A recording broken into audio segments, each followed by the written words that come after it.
Beruchim Abim, and welcome to Torah Talks Chazaq's Tuesday night program with special guests. Tonight we have with us a very special guest all the way from Eretz HaGodesh.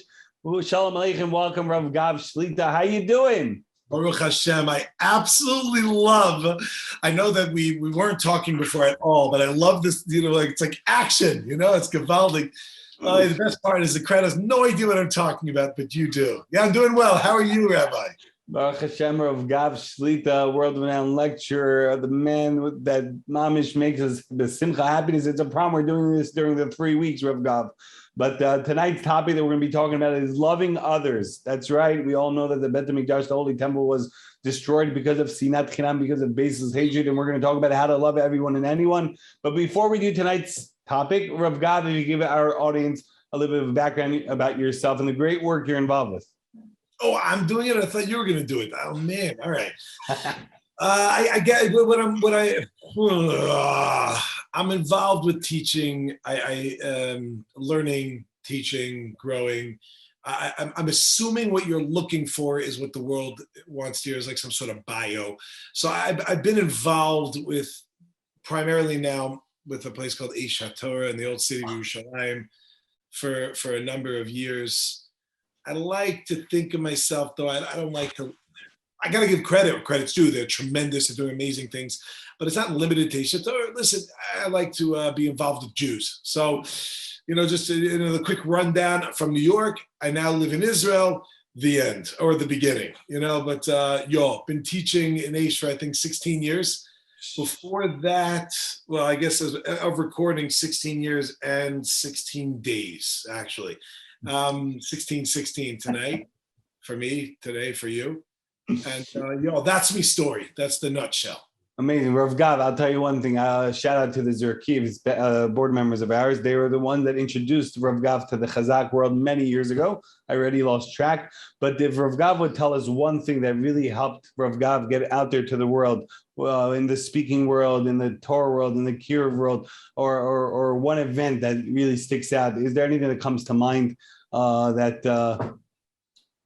No, there's so many different avenues in Judaism that exist that I have found it's incredible how independent they are from one another, which is either good or bad. I'm not judging whether it's good or bad. I'm just saying it is a reality, an amazing thing that there are people that will know exactly who I am, and other people today who have never heard of me. And I'm talking across the spectrum. You have people that are secular or religious that have definitely heard of me, and the secular religious that have never heard of me. So it's not like really that's explaining it to the world. I found that it's actually, again, maybe it's not so positive, but we compartmentalized like the Judaism thing. It's like, yeah, this guy and that guy and that guy and that guy and that guy. It is what it is, So I think I'm able to relatively well trace back to how I got involved in most things. Chazaq, I don't know. I remember meeting you, though. I remember meeting you a while ago. I'm talking about probably like 10 years ago. There was an event. Hold on. I know where it was. No. You there? Did you ever go to a good convention? I think you were there, and you had like a stand. Maybe it wasn't 10 years ago. Anyway, but someone pointed out to me, we said Shalom Aleichem, and it was Aleichem Shalom, and that was it. But anyway. Okay, amazing. Rav Gav, you have great memories. So you were talking about decompartmentalizing. Basically, it's easy to like those that are around us, those that are similar to us. And that's where sinas chinam, basically hatred comes. Oh, he's not from our crowd. He's not from our community. He's not from our background. Oh, I came from this country in the altar in the olden days, this and that. Our grandparents are not from the same areas. How do we, break that up and just love everyone, just have the Rav Gav vibes, like positivity for everything and everyone? What do you suggest, Rav? First of all, thank you. Halavai, if only it should be I was on the level you think that I am. But listen, a lot of times I think we try to conquer concepts and ideas on a mass scale. Like we should start a campaign and we should have like a movement and like get it all the time. We get all the emails. We should do a shalom and an achdus and a this and that. Right. It's all nice. It's all good. But what do you suggest? How do we do this? It's amazing. I don't know that I wish I had an answer for it. I think that everyone that's listening to this, the answer is that, I mean, those who are not listening to this, that would kind of be irrelevant because you're not listening. But those who are listening should take this to heart, that this is a direct statement to every one of us. Forget like the campaigns and like, I mean, there's some wonderful campaigns. My goal is but I'm saying, if we were to take to heart and try to be real with ourselves, I think it would make a real roshem. It could really change things around. It can make a real mark in the world. Not to be thinking about in terms of, I'm going to have peace for this amount of time during the day. I'm going to be doing like this, and I'm going to sign up to that. But taking a real look at ourselves and just stopping and thinking for a second, just to stop for 1 second. Could it be that I'm part of the problem? As opposed to like, thinking about everybody else. And I think that there's a natural, I think it's actually quite literally natural, a physical natural response to protect ourselves, that we don't like to think of ourselves as part of the problem. So therefore, the issue is somebody else. The issue is somebody else. The issue is somebody else. Did you ever stop and think that maybe I'm going to speak directly to you, and I don't mean you, Rabbi, I mean you also, but I mean, whoever's listening right now, just look at, I'm talking to you, Michael. That's right, Samantha. Correct, Marcus. Absolutely, Jerome. I'm talking to you, and I'm asking you a question. Do you have a problem with somebody else? Do you have a problem with another group? Do you have a problem with another individual? And is it possible that if we were to take a look at ourselves, that could fix this situation? Is it possible? That's the question that I would challenge every one of us with. Not like just. And by the way, now I'm going to go to the Holy Rabbi. You yourself, you're involved with so many projects. Listen, I can just tell you, I teach a lot. I have taught a lot, relatively speaking. I've taught a lot, but even not relative, I think, I don't know how to say the sentence, but I've taught a lot. And many times I have found, just tonight, I just came down from a class, which is why I apologize. I was 5 minutes late, but 10 minutes late, whatever, 15 minutes late. But the point is that I was running from another class, and I was just telling them that I'm going through an issue in my life right now with something, somebody did something, and whatever it is, and I'm bothered by it. And I said to the people I'm speaking with, the reason why I'm able to sit and try to begin the process of processing it is because I've taught the concept so many times that eventually I started listening to myself. Now, I don't know if you've had that experience before, but you teach a class so many times that you didn't start. It's like I taught prayer so many times that one day I'm praying, I'm like, wait a minute, I'm not even paying attention. Maybe I should pay attention, and it's an impact on me. So right now I'm talking to you personally. Who do you have a problem with? What group, what individual in a group do you have a problem with that maybe you're right, they started it, and maybe you're right, they shouldn't have done something. Maybe you're right, but could it be that if you were to look at it a different way, it could change the scenario? That's the challenge I have for you. That's I'm saying and that's I think like so much of education is like formal, and the formal education takes away from the ability to actually soak it up and change. It becomes a formality, and I'm in an educational model, and I'm in a classroom, and I'm learning a curriculum, as opposed to like just being real, just be a real human being. And like, did you hurt someone's feelings? And were you not nice? And did you do something that was wrong? And maybe they did something wrong also, but did you respond wrong? You know what I'm saying? Like, let's stop blaming the whole world and stop thinking like, and thinking like, could it be there's something we can do? That doesn't mean people haven't done wrong things. Right. Let's just say someone did do something wrong to you, and you take this, this message from Rav Gavriel right now, saying that, what could you do to make a difference? This guy did something wrong to me, and it bothered the individual. So I'm going to start being nice, and I'll smile, and I'll say hi and bye to the individual. Is that what the rabbi is suggesting? Okay, I'll work on my end, but that guy still has issues. Yeah, that's a great question. So that was a really nice lead. And we know that there's a prohibition this is, I'm not talking about alcohol here, going back to the 20s, saying there is an isser, a prohibition. It is not allowed. The Holy Torah tells us that we are not allowed to do something, which is what we call echad bepeh, the echad belev, right? One in the mouth, un en la boca, and un en la corazón. You can't have one in your mouth and one in your heart. What language was that? Sorry. That's your home country. Aren't you from Spain? Anyway. No, I'm kidding. Mashallah. That's probably where that is. No. Just for the record, Bukharians didn't come from Sfarad. We accepted, we took it upon ourselves as Sephardic customs. But that's a different story for a different time. Can I tell you the best part of your response? I had no idea you're Bukharian. I just threw it out there because that was Spanish. But the point is that we have one in our heart, one of our mind. That's not okay, right? A person is not allowed to have a situation where I play a game with you and and I play a game I'm really okay with you, but I'm really not okay with you. That's not true. So the person should confront the guy and say, hey, I have a problem with you. It's in his heart. He should go over to the individual and say, hey, I don't like, not maybe don't say that, but that's already the pasuk, and the Torah tells us I think it's in Leviticus chapter 19. If I had to guess, I'd say it's verse 19. I don't have it in front of me, but I think it's 19 that says, Lo sisna isachicha bilvavecha, right? And then I think it continues on. It says, don't hate your brother in your heart. Right? Don't hate your brother in your heart. Thou shalt surely rebuke thine nation. You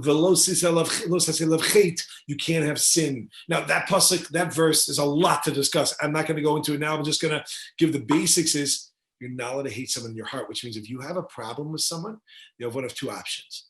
Option one is get over it and don't have a problem with them. Get it out of your heart. Well, the answer is both options, or you have to get out of your heart. The question is, how do you do it? One way is working through the issues by yourself and or with someone to help you, but nothing to do with that person. In other words, I'm going to work through how I'm feeling about this, why I'm feeling this, and if maybe I can get over it and move on. The other option is that you have to tell them. Now, telling them that's where it gets intense, especially in the Bukharian community, even though I have no idea what that means because you told me Bukharian, so I said that. But the point is I can get intense. Well, I should tell you I have a problem with you. The answer is the Torah is demanding that we have shalom, we have peace. And there's no option for peace if I don't know you have a problem with me. It's simply not fair. You can't hold it. You have to let me know. Give me an option to defend myself. Let me explain, or let me continue to do the wrong thing, but at least we got it out that we can now move in a direction. There's so much more to talk about with that. I don't want to get stuck on it, although I'd love to, but it's its own discussion. But it's not push it. Listen, I do want to say the following. This is, I think there's so much to discuss here. There's so much to discuss here. I wish we could have all day and all night. This is amazing, but okay, I hear. I'm following you, Rav. I just want to say the following. Oh, your bonus shalom. If there was one thing, okay, if I don't know if I'm allowed to do this. I'm not really allowed to, but I'm gonna. Whatever. That's usually the intro to I'm going to anyway. But I tried out for Pirkei Avos. I had a line I wanted to make in there, but I didn't make it. I was a couple thousand years late. But if I had to pick one of the sentences that's in one of the teachings, what's called the Mishnah, part of the oral tradition, known as Pirkei Avot, which is loosely translated ethics from our fathers, ethics from Sinai. There's one line in there which is so incredibly powerful, and we've all heard it in another context. The other context we've heard is, don't judge a man till you walked a mile in his shoes. Right? Because you're a mile away and you have his shoes, so you can do whatever you want. But another explanation is based off the Mishnah. Hillel, great sage, he lived many years ago. He says in chapter 2, teaching number 4, some say it's teaching 5, depends what version you have, says, Al tadanes chavercha ad shetagia limkamo. Don't judge your friend until you come to his place. Let's be real. Let's be real for a second. There are times when we have arguments that are found and based on real theological disagreements, right? There are times that happens, and we have, but I don't want, we're not talking about that. We're talking about 99% of the circumstances that we go through are emotional. If we would understand where the person's coming from, it doesn't mean it will excuse them, but at least we'll have an understanding that, hey, you know what, maybe I would do the same thing. That's a game changer in relationships. If a person would to whatever, and if I had to pick one mantra that I would love to live by, I'm not saying I do, but I would love to live by.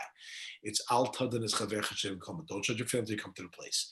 You don't know where they're coming from. And even if they say something that's wrong and inappropriate, and they say it the wrong way, and whatever it is, hold on a second. Where are they coming from? Do we know where they're coming from? And again, it's not an excuse, but it's a reason, and it gives us an opportunity to be able to open dialect.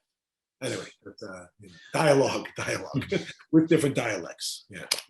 Rabbi, to love your fellow like you love yourself.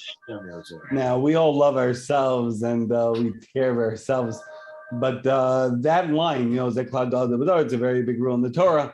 How can we be mechazek? How can we strengthen that line? Especially right now, we're in the 3 weeks, and we know that every generation that the Bet HaMikdash, that the Holy Temple is not rebuilt, it's as if it was destroyed. That means till today, we still have to work on this topic because we want the Bet HaMikdash, we want to see Geula, we want redemption. What do you say, Rav Gav? Well, I mean, I'd like to start off with the unfortunate reality that if I could, I don't know if it's true. Again, it would be amazing if it was true what you said, that we all love ourselves. There are people, unfortunately, that are in a lot of pain. You're right. Yep. And that's like a big deal. That's a very big deal. And it's important. Many people love themselves. Yeah, it's important that a person gets to that point. To as loosely translated, because again, every sentence you're saying is like a debate in the commentaries about what does it mean and to who it means and what's the practical application of that idea, but loose. We got loose. Love your fellow like you love yourself. Right? If we loosely translate that, V'yohavta love l'reacha. Let's define that as fellow or friend. It's very not so pashut, not so. Just to stop you for a second, l'reacha. It should be l'chavercha. That's the regular word for friend, l'reacha, because the root of l'reacha is ra. Even the bad of your friend, just like we overlook many times our bad, and we think and we reason why it's okay. And by our friend, we have a magnifying glass of when he has an issue or a problem. So we should love our fellow like we love ourselves. Just sorry for interrupting you, Rabbi. Oh, Rabbi, I just want to share with you. I heard an amazing shir recently. My chavrus has been saying this to me for years, but I literally just sat in the shir of someone named Rabbi Dubavi in Eretz Yisrael, and he was talking about the root of the word ra, where it comes from. And many of us define ra as bad or evil, bad. But the actual definition of ra is not bad or evil, it's broken, as in ra'ua, right? Something which is broken. And tov doesn't mean good. It means complete, it means fixed. And it really is a whole paradigm shift on the concept of what's ra and what's tov. When a person says, well, isn't it enough just to be a good person, right? The answer is absolutely, you should be fixed. Yes, you should be complete and you should be fixed. The person says, well, I'm bad. The answer is, you're not bad. But maybe we're not complete. Maybe we're broken. Maybe there's areas we need to fix it. But now that didn't change what you said. What you said is still accurate. I think that's so big. There's so many ways to discuss this, but I'll use you as a springboard, what you just said. And that is, we're very forgiving of ourselves. We're very forgiving. And let's go with those. So first off, those who do not love themselves, that's something which has to be taken seriously. In other words, if you have an issue with yourself, that you're not feeling good about yourself, you don't feel like you're in a good place, it's important to reach out. There are people to reach out to. Dare I say Chazaq, one of the organizations that you pretty much are building a stronger future. So, that's what it's about. But dare I say Chazaq. And 100% reach out, definitely. Forgive me for offering your services, but to offer your service, if someone needs the help, they feel they need direction, there are people you can speak with. That's very important. There's Rav Gavin and Acer Torah for all those in Eretz Yisrael. Touche. Good move. Let's open a branch here, by the way. So here in Israel, you can call 718. Anyway, so the point is that's number one. But let's go with the concept of, like you said, let's go with the general understanding of I do love myself, sometimes a little too much, right? I do love myself. So let's think about that for a second. Let's be honest. Just take a look at yourself. Are you perfect? Are you really tov?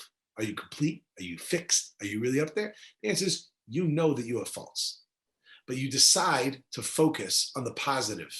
So since you focus on the positive, therefore, you're still happy with yourself. If you would start focusing on all your negative, which by the way, which is a lot what's happening to those who don't love themselves because they're focusing too much on their negative.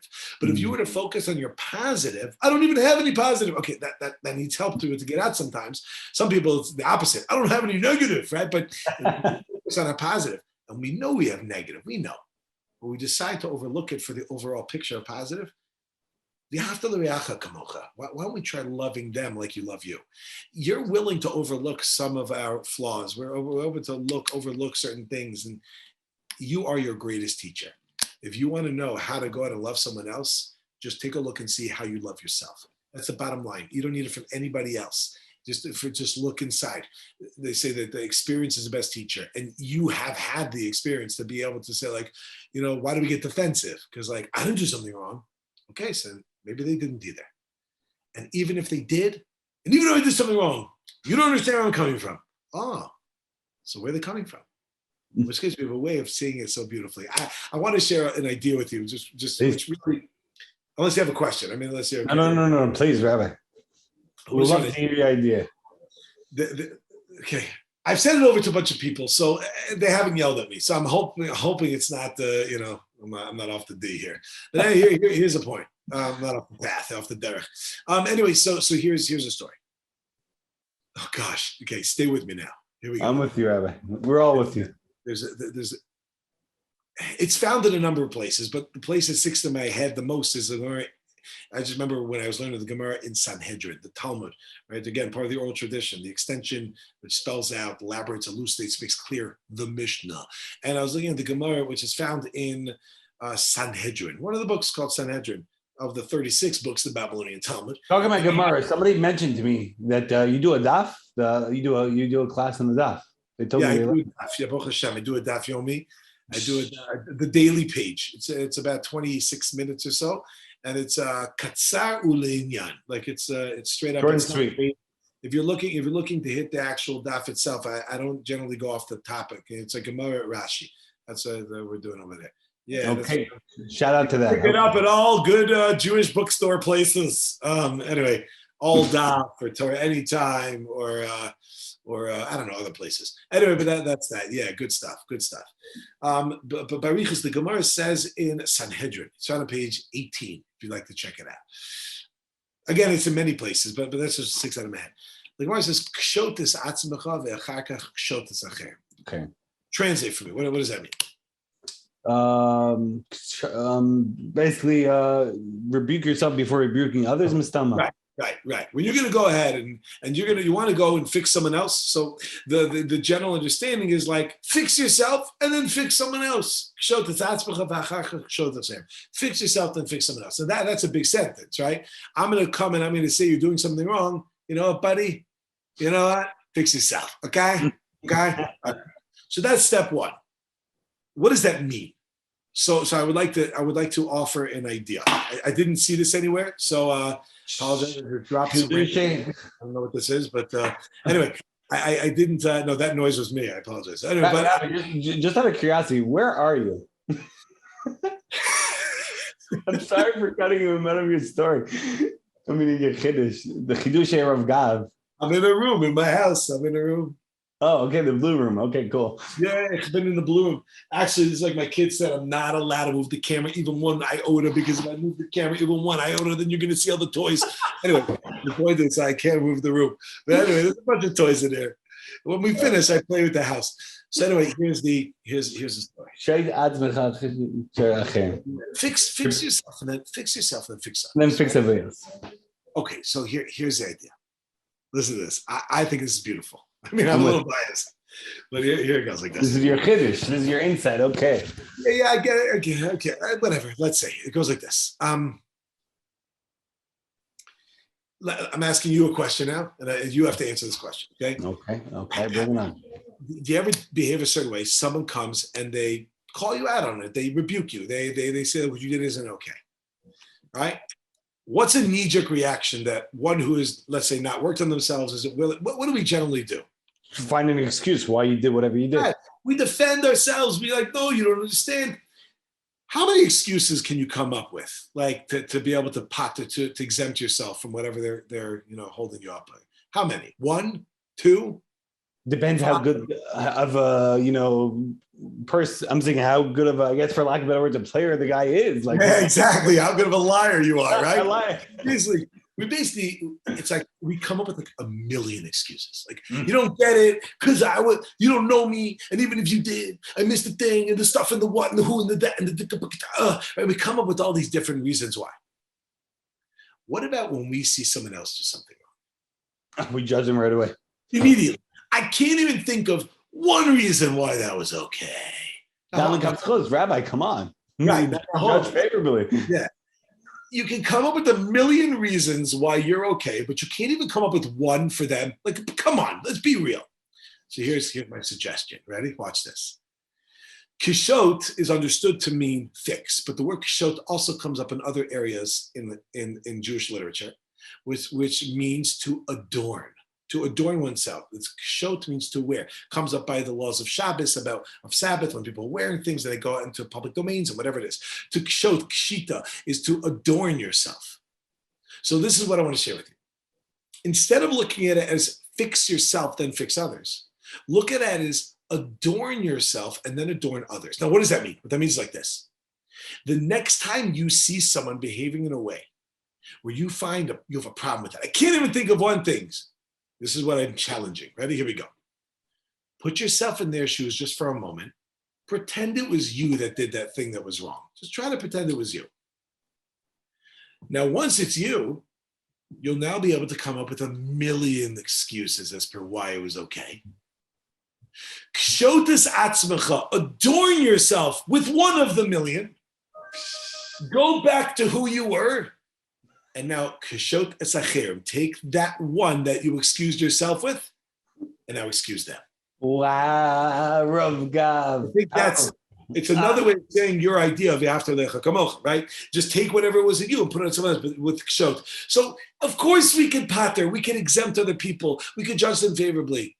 We just have to put ourselves there, and that's why my favorite is don't judge until you've been in their place. That is amazing, Rav Gav. I loved it. Beautiful, amazing. But it's not just to hear it, guys. We should really internalize it. I'm talking to myself right now, not to the crowd. But Rav Gav, that's a beautiful. I was talking to you too. Rav Gav, amazing. This is so amazing. Every single word is a gem. Is so priceless. It's so inspiring. But we have a minhag, we have a custom, and But just for the record, I had a bunch of other questions. But we'll keep that for some other time. But that was amazing chiddush right now about kachot, about adorn yourself.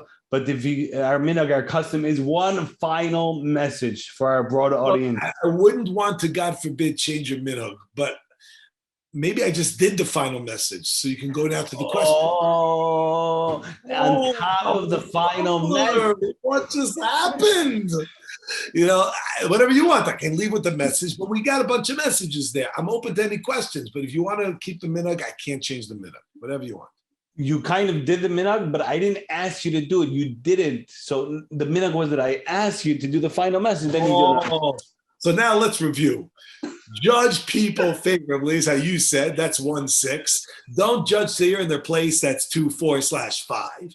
Adorn yourself and then adorn others. That's 18 Sanhedrin. Also, I think Shlomo Melech is coming from. And then go ahead and put yourself in there after Kamocha, which I think is chapter 19, verse 18, Leviticus, right in the middle of the Bible. Lo sisas achicha b'levecha. That's 19:19. That's don't hate him in your heart, not but rather get out there. Chapi did such a chabura here, right? You realize we should do this more often. I'm loving it. This is a drasha. This is a drasha here. This is the real deal. I don't know if that means something in Bukhari. You don't understand what I said, but this is a speech and a whole idea. Anyway, what can I say? It's not simple.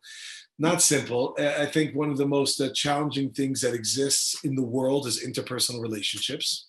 And dare I say, the barometer of our relationship with God himself is based off interpersonal relationships, which is a whole discussion of itself. But if you take a look in chapter 3, I think it's number 10 in Pirkei Avos, right over there, it talks about Kol sheruach habrios noche himenu, ruach hamokum noche himenu.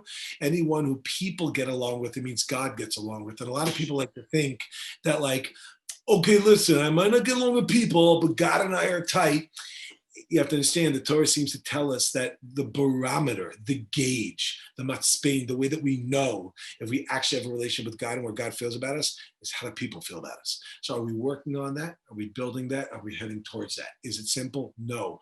Whatever campaign is out there, you're welcome to join. But I think that every one of us right now has to take seriously, practically, am I part of the problem or am I part of the solution? And maybe if I'm part of the problem, then maybe there's steps I should be taking to be able to fix that. Amazing, Rav Gav Freidman Shlita. What inspiring words. We really, really appreciate your time. And we hope and we pray that these words that were said, the Torah talk should, as Hashem, penetrate into everyone's hearts. We should take it upon ourselves to love others, love others, avas chinam. And Bezosha, we shall all be zocheh, we shall all merit to see the Geulah Shlema, the complete redemption. We'll join Rav Gav in Yerushalayim, Yerakoji, Be'merav, remaining speed in our days. Amen, Amen. Thank you very much, Rav Gav. We'll see each other in Eretz HaKodesh. We want to remind everyone every single Tuesday night, Chazaq's Torah Talks with special guests. Rav Gav was amazing, out of the park. Mamash, the message penetrated very, very well. And we want to give a shout out to Rabbi and to Natan and Rahman and Izzy and the whole Chazaq team over here. And dailygiving.org, $1 a day goes a very, very far way. With a special thanks to them, to Torah Anytime. And Rav Gav, once again, 2 thumbs up. Thank you, my friend.